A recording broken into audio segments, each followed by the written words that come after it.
Hello అండి, welcome back to our channel. ఈ వీడియోలో షేప్ బెల్ట్ ఏ విధంగా అటాచ్ చేద్దామని చూపిస్తానండి. చూడండి, నేను రెండింటికి లైనింగ్ అయితే అటాచ్ చేసి పెట్టాను.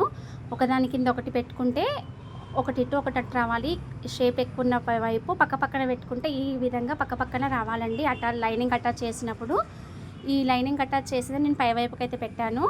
రైట్ సైడ్ పైకి, లైనింగ్ ఉన్న సైడ్ కిందికి అయితే వచ్చేటట్టు పెట్టుకొని స్టిచ్ అయితే వేస్తున్నాను. చూడండి, మనం షేపు ఏ విధంగా అయితే ఉందో అదే విధంగా పట్టుకోవాలి. కుట్టు మందం అయితే పాదం టంచన్ ఎంతైతే ఉందో అంత రావాలి.